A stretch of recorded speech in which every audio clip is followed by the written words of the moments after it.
Eu estava sentado à mesa da cozinha, o sol da tarde cortando as frestas das venezianas de um jeito familiar, quase preguiçoso, quando a notificação pipocou. Uma mensagem de um endereço de e-mail que eu não reconhecia, um emaranhado caótico de letras e números que parecia ter sido gerado aleatoriamente por algum algoritmo maligno, algo que meu instinto de segurança digital imediatamente gritou, para que eu movesse para a lixeira sem sequer abrir. Mas a linha de assunto foi o que me congelou. Uma âncora fria, sendo jogada diretamente no meu estômago, transformando o aconchego daquela tarde em algo azedo e metálico. Reunião de família, 2024, arquivo anexado, 23/12. Não fazia o menor sentido. Eu não tinha nenhuma reunião de família marcada. Apesar da incongruência evidente e de anos de treinamento para ignorar exatamente esse tipo de isca digital barata, a palavra família me puxou de volta de uma forma que um vírus de computador comum jamais conseguiria. E a curiosidade, a velha e estúpida curiosidade humana, levou o melhor de mim. Cliquei. O corpo da mensagem estava vazio. Nenhuma única palavra de texto, apenas 3 anexos de imagem em alta resolução, nomeados com datas aleatórias de janeiro passado. A respiração suspendeu nos meus pulmões enquanto a primeira imagem carregava lentamente, o ícone giratório da internet agindo como um contador de tempo para o desastre iminente. Quando a imagem finalmente se materializou na tela vívida do meu monitor, o som do motor da geladeira na cozinha, antes um ruído de fundo reconfortante, transformou-se no zumbido agudo de um alarme de pânico. O coração começou a martelar contra as costelas com uma violência que pensei que faria a cadeira tremer. A foto era da minha sala de estar. Não uma foto qualquer, não uma imagem tirada da rua ou através da minha janela frontal, desfocada e cheia de reflexos. Não, aquilo era uma tomada interna, absolutamente nítida, de um ângulo que só podia ser alcançado se a câmera estivesse pousada sobre a estante baixa de livros, exatamente onde eu guardo a coleção de vinis que herdei do meu pai, ao lado do abajur de latão que nunca acendo. A visão era tão íntima e tão impossível que por um instante, um longo e terrível instante, eu me perguntei se estava sofrendo algum tipo de delírio induzido pelo estresse. Talvez fosse um print de um vídeo antigo, de uma filmagem caseira que eu havia esquecido. Mas não. A luz na foto era a luz exata do final da tarde, filtrada pelas mesmas venezianas que estavam abertas naquele exato momento.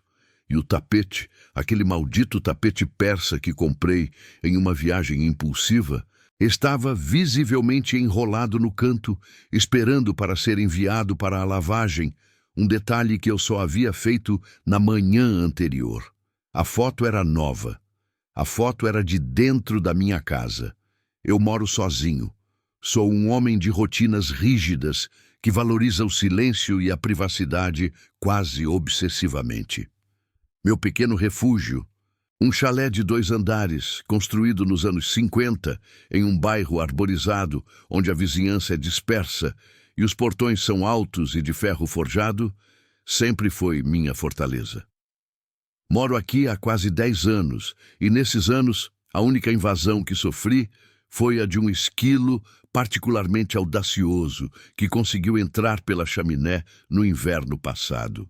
Eu não sou do tipo que compartilha fotos da minha vida pessoal nas redes sociais, e a ideia de que alguém pudesse ter acesso a imagens tão detalhadas do meu espaço interno era uma violação que ia além do roubo, era uma profanação. O segundo anexo carregou automaticamente, enquanto eu ainda estava absorvido no horror do primeiro. Esta era mais próxima, granulada de uma maneira que sugeria pouca luz, ou talvez um zoom forçado de uma câmera de celular barata ou de baixa qualidade, mas o ângulo era inconfundível. Era o corredor que leva aos quartos no segundo andar. A imagem estava ligeiramente inclinada, como se a pessoa estivesse se apressando ou se escondendo enquanto atirava. E lá, pendurado na parede, estava o quadro que minha mãe pintou para mim. Aquela paisagem aquarelada que eu havia colocado ali para iluminar o espaço escuro do patamar. Mas não foi o quadro que me fez tremer. Foi o fato de que a porta do meu quarto, que eu jurei ter deixado entreaberta quando desci para almoçar, estava completamente fechada na foto.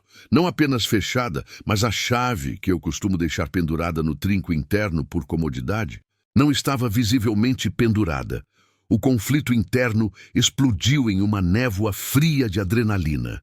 Aquele não era um erro de entrega de e-mail. Não era uma falha de memória. Não era um truque de luz. Alguém esteve aqui. Alguém caminhou pelo meu corredor. Alguém tirou fotos. E pior, a ausência da chave no trinco sugeria que a pessoa poderia ter mexido nela. A ideia de que um estranho, um espreitador, um invasor silencioso havia percorrido o piso de madeira onde eu ando descalço, respirado o ar que considero meu, era tão repulsiva que senti náuseas. Minha mente começou a correr em círculos frenéticos, tentando fechar o loop do como antes que o porquê me consumisse completamente. Como entraram? Não havia sinais de arrombamento. Eu havia verificado as fechaduras duplas na porta da frente e a tranca na porta dos fundos. As janelas estavam seladas, exceto pela que eu mantinha ligeiramente aberta no sótão para ventilação, mas até para um ladrão acrobático seria quase impossível alcançar sem uma escada industrial. E por que enviar as fotos? Se fosse um assalto, eles teriam levado meus objetos de valor. Meu relógio de pulso caro estava sobre a cômoda. Minha carteira estava na bancada da cozinha, a poucos metros de onde eu estava agora. Eles não levaram nada. Aparentemente, eles vieram apenas para registrar, para documentar minha vida. O terceiro anexo, nomeado com um código ainda mais aleatório que os outros, carregou, e o terror se tornou palpável, físico, como se o ar da cozinha tivesse se tornado denso e gelado, sufocando-me. Esta imagem era o clímax da intrusão, a prova final e irrefutável de que o nível de acesso que o fotógrafo tinha ia muito além de uma simples invasão oportunista. Era o meu quarto. A tomada era de um ângulo baixo, como se a câmera estivesse no chão, talvez escondida atrás da poltrona de leitura, que fica perto da janela. O foco estava nitidamente no lado da minha cama, o lençol de linho cinza amassado, a pilha de livros de suspense na mesa de cabeceira e o objeto mais perturbador, a garrafa de água que eu sempre deixo ao lado da cama, pela metade, virada de lado na foto, com gotículas de água escorrendo sobre o acabamento de madeira. Eu bebi aquela água exatamente às 2 da manhã, quando acordei brevemente para tossir e a garrafa estava em pé quando me levantei. Alguém havia entrado e a derrubado, talvez no escuro, talvez com pressa, e tirado a foto desse acidente como um troféu de sua presença. Eu estava paralisado. Meus olhos fixos nos detalhes da foto, o escurinho do meu quarto, as sombras familiares transformadas em algo ameaçador. Eu comecei a esquadrinhar a imagem obsessivamente, centímetro por centímetro, procurando por algo, qualquer coisa, que denunciasse o intruso. Um pedaço de tecido, um reflexo no espelho do armário, uma mão, um pé, qualquer prova física que pudesse me dar um rosto para o pânico que estava me devorando. Eu passei 20 longos minutos analisando as 3 fotos, movendo o mouse sobre cada pixel, aumentando o zoom até que a imagem se tornasse um borrão abstrato de cores, depois diminuindo, tentando usar a lógica para combater a sensação avassaladora de violação. A luz. Eu voltei para a foto da sala de estar. A luz do sol entrava perpendicularmente, projetando sombras longas. Se eu fizesse uma estimativa, aquela foto teria sido tirada entre 3 e 4 horas da tarde. Eu estava em casa nesse horário. Eu estava no porão, trabalhando em um projeto de carpintaria que vinha me ocupando nas últimas semanas, ouvindo rádio com fones de ouvido. Eu estava a menos de 10 metros do local da foto, separado apenas por uma porta de madeira compensada e 2 lances de escada. A presença, a abjeta e fria realidade de que alguém estava no meu espaço, movendo-se silenciosamente, enquanto eu, ingênuo e envolto em minha própria bolha de concentração, estava completamente alheio, me atingiu com a força de um soco. Eu precisava de ar. Minhas mãos tremiam tanto que tive medo de quebrar o monitor. Levantei-me abruptamente, fazendo a cadeira ranger de protesto contra o piso. O silêncio na casa agora era amplificado, pesado. Cada pequeno som, o estalo da madeira, o gotejar distante de uma torneira mal fechada, era um lembrete de que eu não estava mais sozinho, que o casulo de segurança que eu havia construído ao longo dos anos havia sido rasgado. Comecei a checagem. Não como alguém que procura um objeto perdido, mas como um animal acuado vasculhando sua toca por predadores. Porta da frente, fechada. Trancas, firmes. Porta dos fundos, trancada.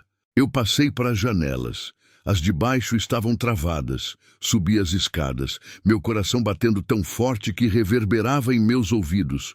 Corredor.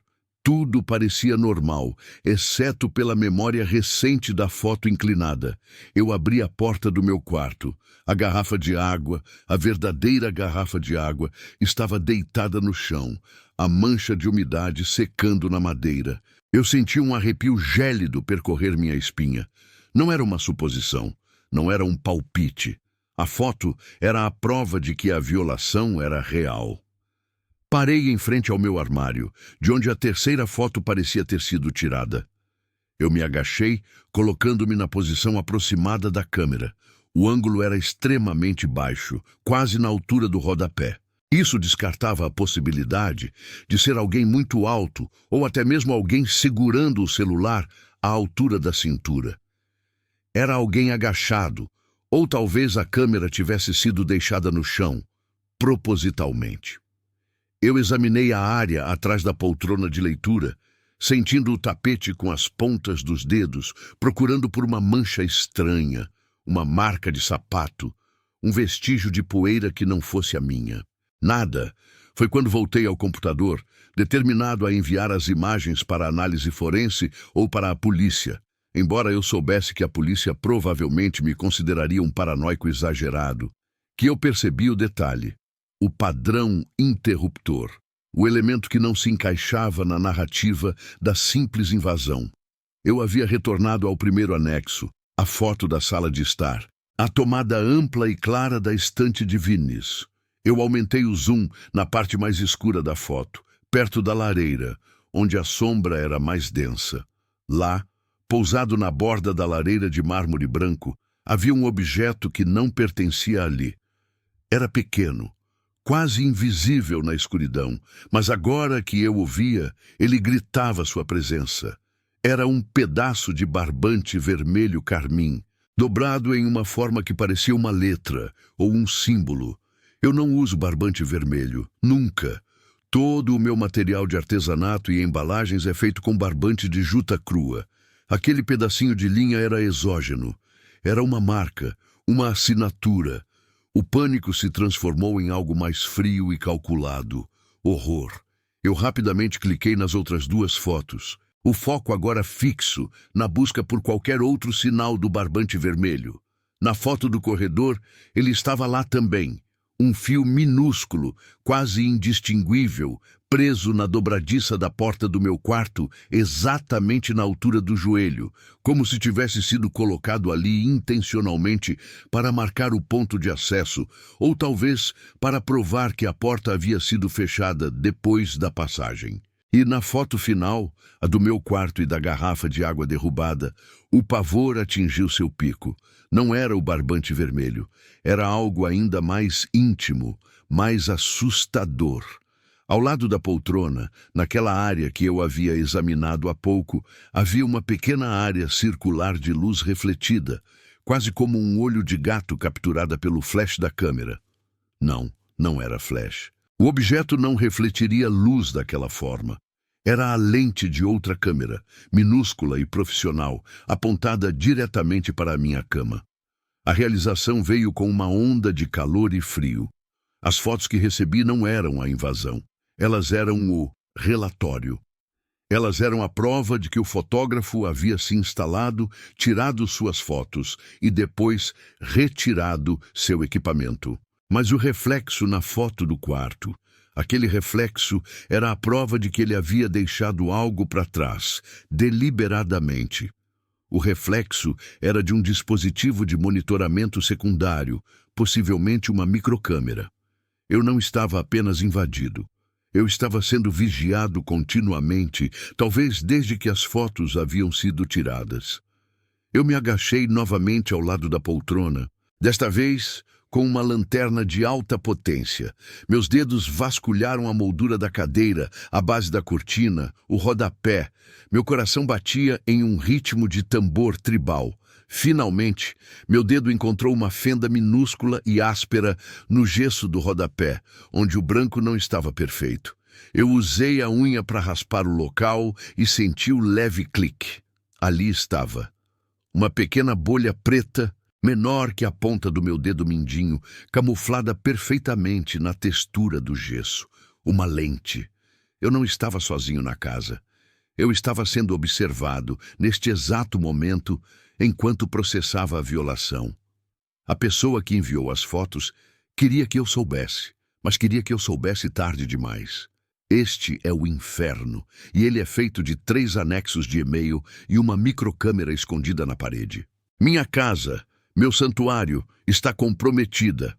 Eu não sei quem é o responsável ou o que eles querem, mas sei de uma coisa: eu não posso mais ficar aqui, não sem desativar essa coisa. Preciso agir e preciso ser inteligente. Preciso descobrir quem está me vendo e por que eles me enviaram o mapa do meu próprio terror. Agora, este foi o prelúdio. A parte 2 começa agora, que eu sei que eles estão observando meus próximos movimentos.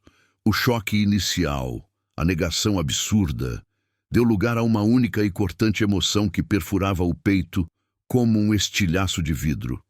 A certeza. Não era um erro de correspondência, nem uma piada de mau gosto, elaborada por algum vizinho desocupado ou colega rancoroso.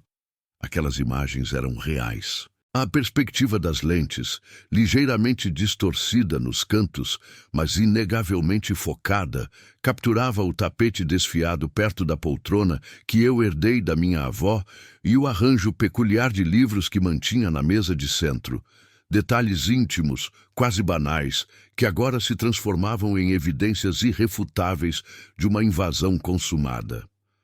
A minha casa, outrora meu refúgio impenetrável, tinha sido profanada, e a violação não tinha sido notificada por meio de um vidro quebrado ou uma fechadura arrombada, mas por um portfólio digital, meticulosamente editado e enviado com uma frieza profissional.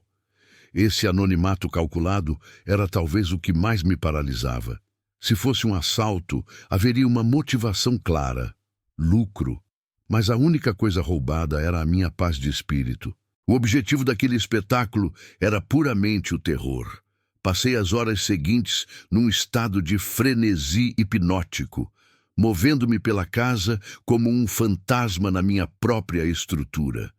Não procurava o invasor, procurava o que ele tinha deixado. A casa era a cena do crime e eu, a vítima forçada a fazer a perícia. Eu me movia lentamente, rastejando quase, os olhos fixos em cada superfície, a cada grão de poeira. A paranoia era tangível, ela se agarrava à minha pele como um suor frio. Eu tinha certeza de que se eu me virasse rapidamente pegaria o rastro de algo fora do lugar. No entanto, a casa estava impecável. Os móveis na sala de estar, imortalizados na foto Sala 03, estavam exatamente onde deveriam estar. A almofada amassada, sim, estava ali. O copo de água esquecido sobre a estante, cuja borda refletia fracamente a luz do lustre, permanecia intocado. Mas a foto, a maldita foto, mostrava um detalhe que eu só captei na 10ª revisão. Na imagem Sala 03, O foco principal estava no centro da sala, mas meu olhar foi magneticamente atraído para a periferia. No canto inferior esquerdo, quase oculto pela sombra projetada pela cortina pesada, havia um pequeno objeto. Parecia um carregador de celular, ou talvez um pedaço de cabo elétrico. Na hora em que eu olhei para a imagem pela primeira vez, eu assumi que era meu. Eu uso inúmeros cabos. Eles estão sempre por aí. Mas quando verifiquei o canto exato da minha sala, não havia cabo nenhum. Eu revirei a área, deslizando o sofá para longe da parede, puxando o tapete. Nada. Zero. Nem mesmo um resquício de poeira que pudesse indicar que algo tivesse sido movido recentemente. O objeto na foto não era meu, ou, se era, ele havia sido meticulosamente removido pelo fotógrafo após o clique, uma assinatura silenciosa e cruel. Uma assinatura que dizia: "Eu estive aqui e eu limpei depois de mim." A implicação disso era monstruosa. O invasor não era apenas um observador passivo, ele era um artista performático que utilizava o meu lar como palco. Ele havia trazido um objeto, colocado-o no chão para que pudesse servir como âncora visual para a foto e depois o havia levado embora, garantindo que não houvesse rastros físicos da sua presença. O ar da sala pareceu ficar mais espesso. A respiração se tornou um esforço consciente e doloroso. Eu me sentei no meio do chão frio, sentindo o peso daquela revelação. Aquela não era uma invasão de oportunidade, era planejada, fria e cirúrgica. Lembrei-me do meu impulso inicial de chamar a polícia. Por que não o fiz? O medo de parecer um lunático. A descrição para a autoridade seria ridícula. Recebi fotos da minha casa. Não sumiu nada. Mas tem um cabo que não existe mais em uma delas. Eles me perguntariam se eu tinha inimigos, se eu tinha brigado com alguém. A verdade é que minha vida é pateticamente normal, o que tornava o horror ainda mais absurdo. Decidi que precisava de mais informações antes de envolver terceiros. Eu precisava desvendar o enigma do tempo, quando exatamente essas fotos foram tiradas. A primeira coisa que fiz foi checar os metadados das imagens. A esperança era tênue, mas persistente. Talvez um arquivo EXIF simples pudesse me dar o carimbo de data e hora. O resultado, é claro, foi frustrante. Todos os metadados críticos, data de criação, modelo de câmera, localização, haviam sido removidos ou alterados profissionalmente. O arquivo parecia ter sido limpo e, em seguida, salvo em formato de baixa qualidade, um JPEG ligeiramente pixelizado para mascarar a precisão da câmera original. Isso indicava que o invasor tinha conhecimento técnico, ou pelo menos acesso a ele. Ele não era um amador. Recorri então à análise da luz. A foto Cozinha 01 mostrava a bancada de granito. A iluminação era difusa, sem sombras fortes, sugerindo um dia nublado. Mas o mais importante era o reflexo que vinha da janela. O ângulo da luz solar era baixo, caindo de forma oblíqua sobre o filtro de água. Isso só aconteceria em 2 épocas do ano, dado o posicionamento das janelas da minha cozinha. No final do outono, perto do final da tarde, ou no início da primavera, pela manhã. O que me levou ao detalhe mais perturbador daquela imagem. O calendário de parede que eu mantinha ao lado da geladeira. Eu o tinha esquecido completamente até então. Naquele momento de pânico, o calendário parecia apenas um elemento de fundo sem importância. Mas, ao ampliar a foto digitalmente, pude ver o quadrado do dia. O foco não estava nele, mas era legível o suficiente para causar náuseas. O dia marcado no calendário era terça-feira, dia 14. Eu não sabia qual mês, mas eu sabia quando eu tinha mudado aquele calendário. Foi na semana passada. Eu havia trocado para o mês atual, que na verdade tinha a terça-feira 14. A foto era recente, não de meses atrás, não de semanas atrás. Ela tinha sido tirada no máximo há 4 ou 5 dias. Essa revelação não trouxe alívio, trouxe uma vertigem absoluta. Se o fotógrafo tinha estado ali no dia 14, ele estivera ali enquanto eu estava no trabalho. E se ele esteve ali tão recentemente, o que garantia que ele não estava lá agora? Minha paranoia escalou de um tremor sutil para um terremoto interno. Eu comecei a repassar todos os momentos que passei em casa desde o dia 14. Eu cheguei do trabalho naquela noite, jantei, assisti TV. Será que ele ainda estava na casa escondido? Naquele dia, senti um frio estranho, apesar de o aquecedor estar ligado. Eu assumi que era uma corrente de ar. Agora, eu me perguntava se a janela do porão estava ligeiramente aberta. Essa nova linha de raciocínio me levou ao porão. O porão é o ponto fraco da casa, um espaço úmido e esquecido, acessível por uma porta de madeira pesada sob a escada da cozinha. Eu raramente vou lá, exceto para guardar decorações de Natal. Eu desci as escadas, sentindo a madeira ranger sob meus pés, e a escuridão úmida engolindo a pouca luz que vinha da cozinha. O cheiro de mofo e terra batida era forte. Eu liguei a lâmpada pendurada. O porão parecia intocado. Caixas e mais caixas de objetos antigos, teias de aranha grossas cobrindo os cantos. Meu olhar se moveu rapidamente para a pequena janela de ventilação, localizada bem acima do solo. Ela estava fechada. O trinco, coberto por uma fina camada de poeira, estava na posição de travamento. No entanto, ao me aproximar, notei algo estranho. A poeira que cobria a madeira do peitoril da janela não era uniforme. Havia uma marca sutil, como se algo tivesse raspado levemente a superfície. Não era uma marca de sapato ou luva, mas parecia o rastro deixado por um objeto de metal, uma escada de mão. Aterrorizado, eu inspecionei as paredes. Havia sinais fracos, quase imperceptíveis, na parede de tijolos úmida, a pouca distância da janela. Eram arranhões finos, consistentes com a ponta de um prego ou um pedaço de arame, talvez usados para testar a resistência da argamassa. Ele não usou a porta, ele usou a janela de ventilação do porão. Mas o porão era estreito. Uma pessoa de constituição normal teria dificuldade em passar. E ele tinha que ser pequeno, ou então incrivelmente flexível e determinado. Voltei para a cozinha com o coração pulsando descontroladamente no pescoço. Eu estava hiperventilando. O porão era a chave. Ele entrou por ali, garantiu que não fosse visto e subiu a escada interna. O pânico começou a se traduzir em ação irracional. Eu precisava de mais provas fotográficas, algo que quebrasse o padrão de imagens de objetos inanimados. Voltei aos arquivos que o remetente anônimo havia me enviado. Eram ao todo 7 imagens.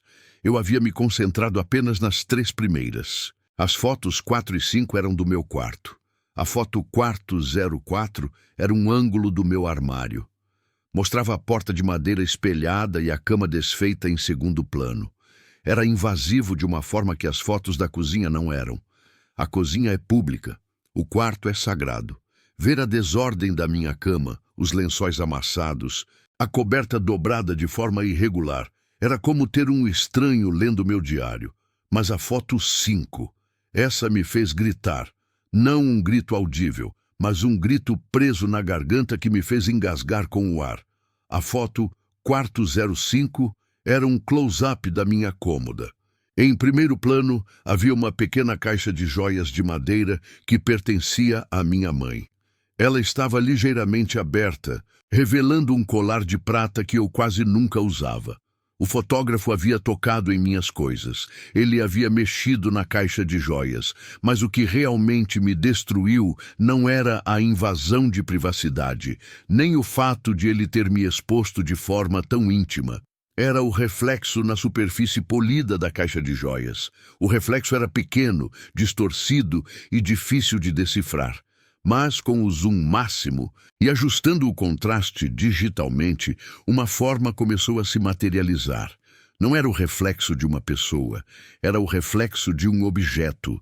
Aparecendo no canto inferior do reflexo, ligeiramente curvo e metálico, estava o corpo de uma lente de câmera grande, profissional. e acima da lente, minúsculo, quase invisível, havia outro reflexo. Um reflexo que mostrava a luz da janela refletida no que parecia ser um pedaço de tecido escuro cobrindo o rosto de quem tirava a foto. Não era um celular. Era uma câmera DSLR robusta, e a pessoa que a segurava estava se escondendo ativamente da reflexão.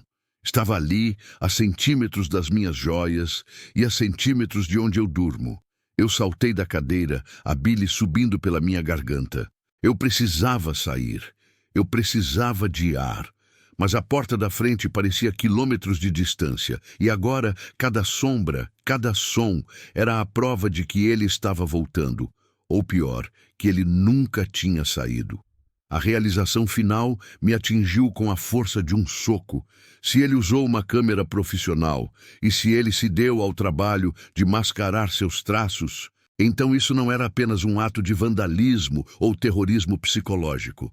Isso era um projeto onde eu era o tema e a minha casa era o estúdio. E quem quer que fosse, estava me observando reagir a cada peça de evidência. Voltei à foto Cozinha 01, a foto do calendário. O dia 14 era terça-feira. Eu voltei para casa por volta das 7 da noite naquele dia. Eu passei a noite assistindo a uma série na TV e eu me lembro de ter levantado para pegar um copo de água na cozinha por volta das 9h30. O copo de água estava na foto. A foto Cozinha 01 não tinha sido tirada enquanto eu estava no trabalho. A foto havia sido tirada enquanto eu estava em casa. Ele estava lá, talvez ainda no porão, talvez no andar de cima. Mas ele estava em algum lugar, capturando o meu copo de água a apenas alguns metros de distância, em silêncio absoluto. O verdadeiro clímax do terror não era a violação do espaço, mas a anulação do tempo e da proximidade. A parede que separava a minha existência tranquila da dele tinha evaporado. Estávamos respirando o mesmo ar, separados apenas por uma porta ou uma escada. Eu olhei para a porta do porão. A madeira parecia mais escura, mais ameaçadora. O trinco, que eu tinha trancado novamente com tanta força que senti dor na mão, parecia ridículo e frágil. Eu sabia que, se ele quisesse, ele voltaria. E se ele voltasse, eu precisava estar pronto. O que ele faria com essas imagens? Ele as venderia, ele as publicaria, ele usaria para me chantagear. Ou era o simples ato de capturar o terror que o alimentava? Eu precisava de uma conclusão, mas não havia nenhuma. A única coisa certa era que eu estava sozinho e que a próxima etapa não seria uma ligação para a polícia, mas uma tentativa desesperada e talvez estúpida de encontrar a peça final do quebra-cabeça. Eu precisava saber o que ele realmente queria. E eu estava começando a acreditar que ele queria mais do que apenas me assustar. Eu olhei para o relógio na parede, que marcava 3h27 da madrugada. E então, eu finalmente notei algo na última foto que eu não tinha ousado analisar ainda. A foto, Corredor 07, mostrava o corredor estreito que leva ao meu quarto, em um ângulo que só seria possível se a câmera estivesse posicionada no chão, bem rente ao rodapé. O chão de madeira, o cabideiro no canto. Banal. Mas havia uma pequena faixa de luz vindo de debaixo da porta do quarto de hóspedes, no final do corredor. O quarto de hóspedes estava vazio, e a porta dele sempre fica fechada, e eu jamais deixo a luz acesa lá dentro. A implicação, a conclusão que eu não podia mais ignorar, era que enquanto ele tirava aquela foto, ele não estava sozinho. Havia alguém, naquele momento, dentro do quarto de hóspedes, com a luz acesa e talvez esperando por ele. Se você está ouvindo isso, e se você já sentiu que não está sozinho na sua casa, me diga. O que você faria se tivesse a certeza de que a pessoa que tirou as fotos do seu quarto não estava agindo sozinha? Eles ainda estão aqui? Aquele cheiro, o cheiro de mofo antigo misturado com odores de esgoto e algo metálico, Algo que só consigo descrever como o cheiro de uma criatura que vive onde a luz não toca, permeou o ar frio que vinha de debaixo do armário. Não era o cheiro normal da casa, era dele.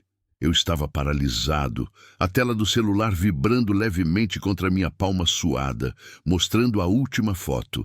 A foto do meu reflexo no vidro da estante e a figura agachada logo atrás de mim, no corredor. Essa figura, a sombra alongada e distorcida, estava a 2 metros de distância quando a foto foi tirada. 2 metros, talvez menos, e eu sequer havia sentido a presença. Essa realização me atingiu com a força de um soco no estômago, drenando o ar e a pouca sanidade que me restava. O medo não era mais uma emoção. Era uma substância química ardente correndo pelas minhas veias, ditando cada batida acelerada do meu coração. O terror absoluto de que a ameaça não estava lá fora, invadindo, mas sim aqui dentro, coexistindo, rastejando nas fendas da minha realidade. Eu tinha que me mover, mas meu corpo pesava toneladas. Se ele estava tão perto, ele sabia onde eu estava. As fotos não eram um aviso, eram um jogo, uma contagem regressiva cruel. Ele queria que eu soubesse que estava ali no exato momento em que ele decidisse parar de fotografar e começar a agir. A quietude da casa tornou-se um predador em si. O silêncio era tão denso que eu podia ouvir a circulação do meu próprio sangue nos ouvidos. Onde ele estava, agora? Olhei freneticamente para a porta fechada do quarto, a única barreira entre a segurança relativa e o abismo. Mas o que havia adiante? Um corredor escuro, e se ele estivesse esperando, agachado atrás daquele jarro de cerâmica que eu insisti em deixar perto da escada? Lembrei-me da primeira foto, a que parecia ter sido tirada da abertura da ventilação do piso, no meu próprio quarto. Era um ângulo baixo, focado nos meus pés. Na época, parecia um erro, um ângulo impossível. Agora, a peça se encaixava no quebra-cabeça do pavor. Não era apenas invasão, era infraestrutura. Ele não estava entrando pelas portas e janelas, ele estava se movendo dentro das paredes. Ele usava os dutos de ventilação, os espaços entre as vigas, o oco sob o piso elevado que eu sempre ignorei. Minha casa não era uma proteção, era uma armadilha arquitetônica perversa projetada para abrigar um parasita. A necessidade de pegar a lanterna que estava na cômoda ao lado da cama superou o medo da exposição. Arrastei-me lentamente, o celular tremendo na mão, iluminando apenas o suficiente para ver a silhueta da cômoda.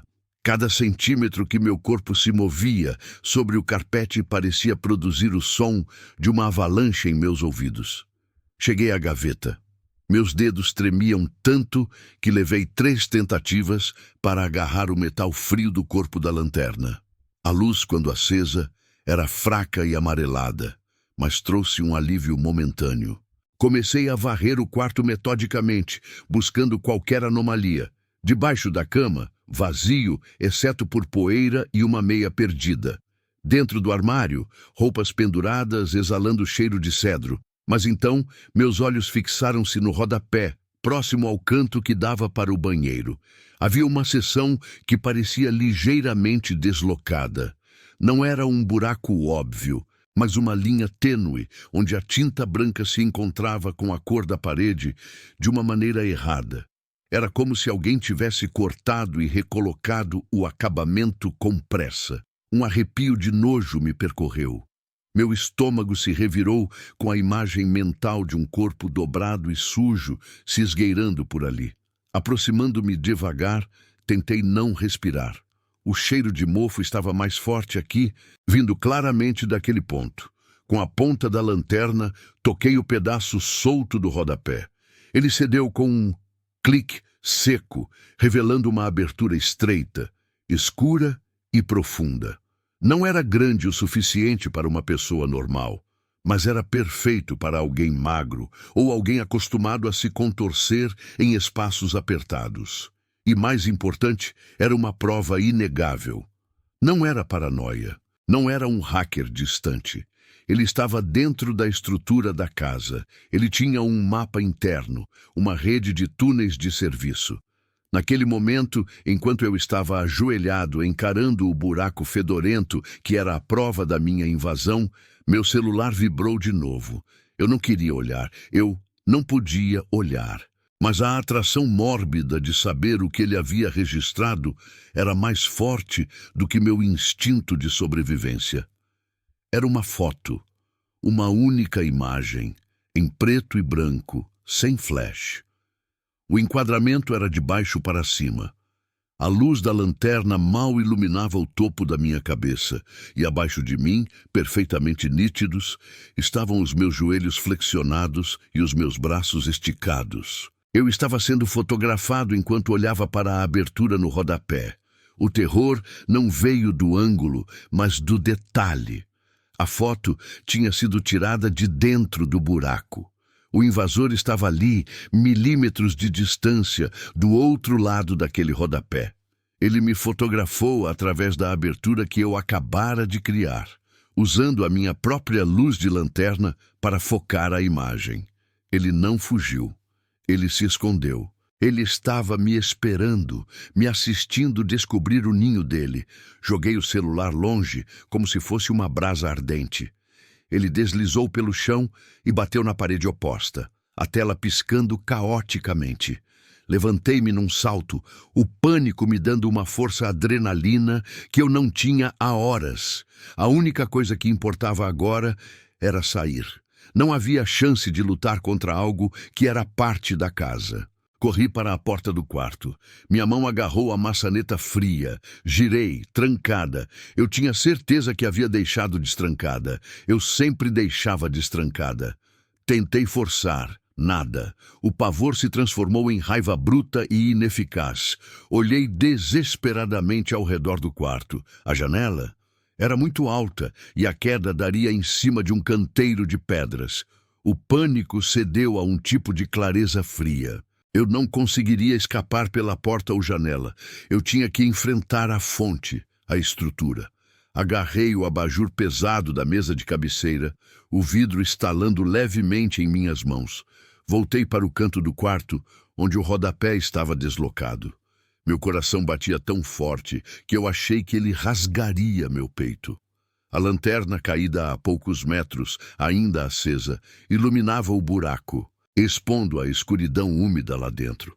Aproximei-me, o abajur erguido como uma arma primitiva. "Quem está aí?"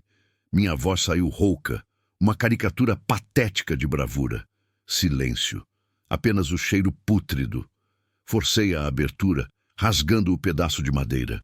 Usei a luz da lanterna para ver mais fundo. Não era um duto de ventilação normal. Era um espaço de rastreamento incrivelmente estreito, uma área de serviço que eu nunca soubera que existia, que corria entre o piso do segundo andar e o teto do primeiro. O espaço parecia levar para baixo, em direção à cozinha, e para o lado, em direção ao corredor.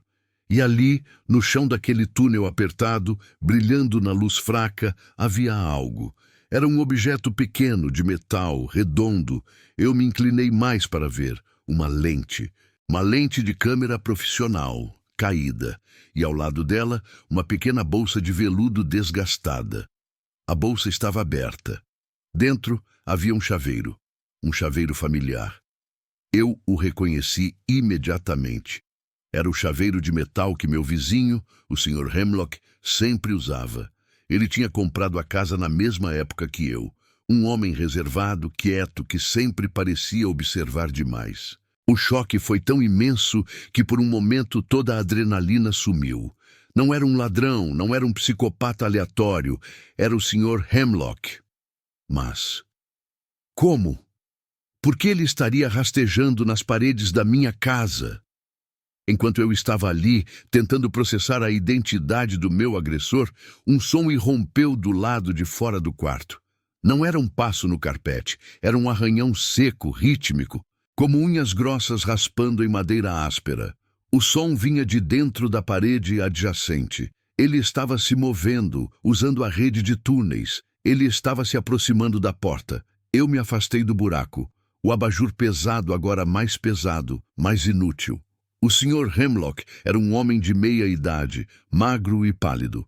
Mas se ele estava disposto a viver em esgotos e paredes, ele era mais perigoso do que qualquer ladrão. Ele tinha uma obsessão. O som cessou abruptamente perto da porta. A escuridão do corredor parecia sugar a luz que vazava por baixo da soleira. E então, o grande clímax se manifestou, não com violência, mas com uma revelação arrepiante. Eu ouvi um som suave vindo da porta, não a maçaneta girando, mas algo mais sutil, um claque metálico, e então, o som inconfundível do ferrolho sendo puxado. Ele não destrancou a porta de fora, ele destrancou a porta de dentro. Lembrei-me das fotos do meu quarto, dos ângulos que mostravam os fios elétricos e as caixas de disjuntores. O Sr. Hemlock não apenas rastejava, ele modificava. Ele tinha instalado mecanismos de destravamento remoto nas portas, controlados de dentro das paredes. A porta se abriu lentamente, rangendo. Não havia ninguém no corredor, apenas a escuridão e o cheiro. Segurei o abajur com tanta força que meus nós dos dedos ficaram brancos. Dei um passo para trás em direção à janela, pronto para quebrar o vidro e gritar por socorro, mesmo que a queda me machucasse. A silhueta dele não veio do corredor, veio do teto. O Sr. Hemlock era magro, quase cadavérico, e estava encharcado de suor e sujeira.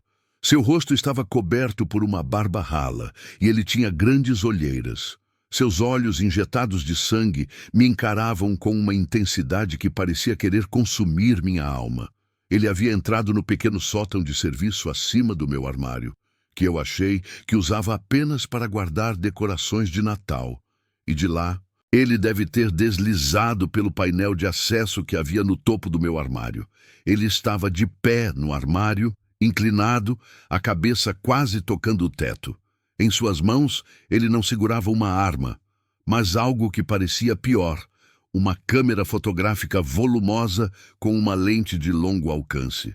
"Você nunca notou", ele sussurrou, a voz rouca e seca como papel queimado. "Você nunca notou as pequenas coisas. A diferença de cor na parede, o cheiro de mofo. Você vivia sobre tudo, mas eu vivia com tudo. O motivo. O grande loop aberto. Você é tão descuidada. Você deixa as migalhas caírem. Você deixa a porta do porão aberta no verão. É tão fácil ser parte da sua vida quando você não presta atenção." Ele não queria dinheiro, ele queria minha vida. Ele queria ser um fantasma que respirava sob meus pés, um observador onipresente que tinha catalogado cada momento da minha existência privada através da lente da sua câmera. "As fotos eram tão bonitas", ele continuou, movendo a cabeça ligeiramente, como se estivesse apreciando uma obra de arte. "A maneira como a luz da manhã batia no seu cabelo, o jeito que você dorme, com a mão sob o queixo. Eu tenho a coleção inteira. E agora, o clímax." Ele ergueu a câmera para o rosto, a lente mirando diretamente em mim, registrando o pavor que eu sentia. A adrenalina retornou com uma fúria cega. Não era mais tempo de raciocinar. Era matar ou ser morto. Gritei. Um grito agudo, animalesco, que rasgou o silêncio da casa. Corri para a base do armário e lancei o abajur como um projétil. O peso do objeto era considerável, e ele atingiu o braço estendido do Sr. Hemlock com um impacto seco e satisfatório. A câmera voou de suas mãos, atingindo a parede e quebrando em pedaços com um som estrondoso. Ele soltou um gemido de dor e desequilibrou-se. Em sua queda, ele agarrou a lateral do armário, mas o peso de seu corpo encharcado de sujeira foi demais. O painel de acesso ao sótão cedeu com um estalo ensurdecedor, e o corpo do Sr. Hemlock caiu de cabeça para baixo no chão do meu quarto, batendo contra o carpete. Ele não se moveu. O cheiro de esgoto e terra úmida encheu o ar imediatamente. Eu não parei para verificar. Eu sabia que essa era a minha única chance. Pulei sobre o corpo caído dele, que gemia fracamente, e corri em direção à porta aberta. O corredor estava livre. Desci as escadas, tropeçando nos degraus, meus pés descalços, mal sentindo o contato com a madeira. A casa inteira parecia estar gritando ao meu redor. Ignorei o telefone na mesinha da entrada, o qual eu havia jogado fora na noite anterior, e alcancei a maçaneta da porta principal. Forcei-a para fora, e a fechadura rangeu, mas não cedeu. O Sr. Hemlock havia modificado tudo. Então, lembrei-me das chaves. As chaves estavam na mesinha. Corri de volta, agarrei o chaveiro. Meus dedos, ainda tremendo incontrolavelmente, lutavam para encontrar a chave certa. O silêncio acima de mim foi substituído por um som novo, um arrastar pesado. Ele estava acordando.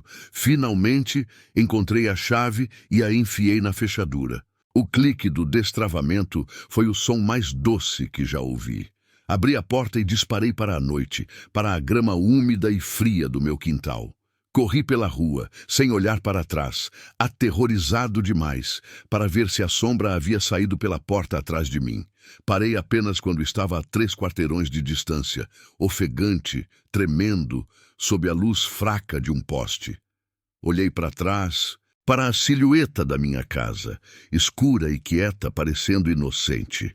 Na manhã seguinte, a polícia encontrou o Sr. Hemlock. Ele não estava morto, mas estava inconsciente no chão do meu quarto, com a clavícula quebrada e a câmera destruída espalhada ao seu redor. Eles encontraram o buraco no rodapé e, seguindo o rastro de sujeira, descobriram a rede de túneis de serviço que ele havia escavado ou adaptado para ligar sua casa à minha. Ele tinha vivido ali por meses, talvez anos, como um rato. As fotos eram a única prova da sua obsessão, armazenadas em um disco rígido em seu próprio porão. Milhares de fotos de momentos banais da minha vida, tiradas de ângulos impossíveis. Ele não era um invasor ocasional. Ele era um morador fantasma que havia se tornado parte da arquitetura, observando e catalogando. A casa foi condenada pelas autoridades, não apenas pela cena do crime, mas pela violação estrutural grotesca. Nunca mais pude entrar lá. Eu perdi a casa, mas eu perdi mais do que isso. Eu perdi a sensação de estar sozinho. Mesmo agora, em um apartamento novo, seguro, com fechaduras duplas e alarmes, eu me pego olhando para os cantos escuros, para as grades de ventilação. O terror definitivo não foi a confrontação física, mas a revelação de que a solidão é uma ilusão. Há sempre alguém assistindo, e às vezes eles estão rastejando debaixo dos seus pés. Eu ainda tenho o chaveiro do Sr. Hemlock. A polícia o deixou na caixa de evidências e eu o peguei de volta como um troféu macabro. É um lembrete constante de que, nas fendas da vida cotidiana, o predador pode estar esperando. Se você já recebeu uma foto que não faz sentido, se a luz na sua sala parece errada, se há um cheiro de terra ou mofo onde não deveria haver. Não ignore os detalhes, observe o fundo, olhe atentamente para o que parece um erro, porque se você procurar o suficiente, você pode encontrar o invasor. E ele, eu prometo, já encontrou você. Olhe para as fotos que descrevi. Eu sei que há um detalhe que eu perdi, algo pequeno, um fragmento de sombra ou um reflexo no vidro que explica como ele começou a me observar. Se você conseguir ver o que eu não vi, por favor, me diga. Eu preciso fechar esse círculo. Eu preciso entender. Eu preciso saber se ele tinha um cúmplice. Eu preciso saber se estou realmente seguro.